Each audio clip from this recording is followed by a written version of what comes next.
This is ASUS ROG Phone 9, and today I will share a few useful tips and tricks for this device.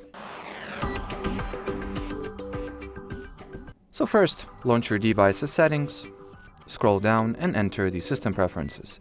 Here you can switch between two different system themes or, system styles: stock Android, classic Android look that we all know and love, or the ASUS optimized one.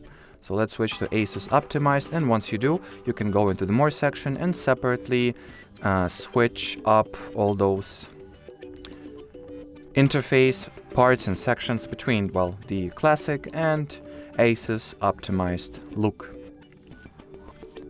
So if you do not, or if you like only certain parts of the ASUS optimized system style, you can enable them and leave other system parts as they are in the stock Android.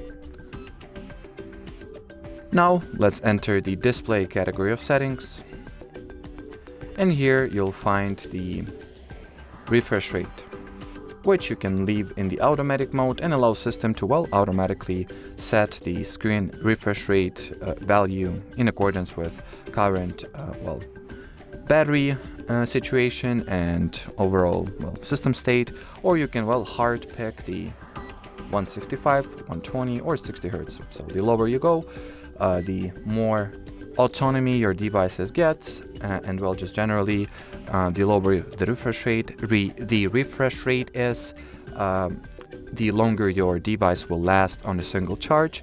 But if the power consumption or just battery life is not something you are worried about, and you would like to get as smooth and as beautiful of animations as you can get, just pick the 165 or 120 Hz.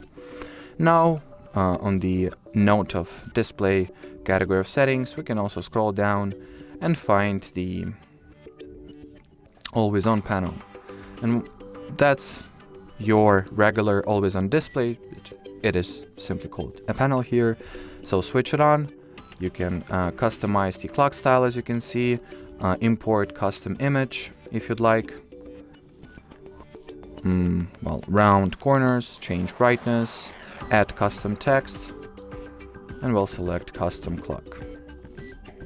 Now let's quickly see how it looks, and that's the always on display for you.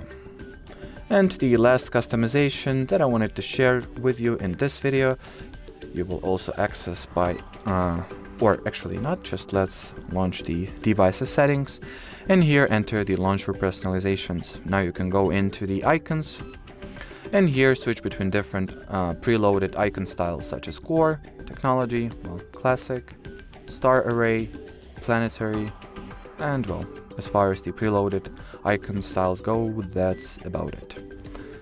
And I guess that's everything that I wanted to share with you today. So if you have any questions or suggestions, leave them in the comment section below. But as for now, thanks for watching, and bye bye.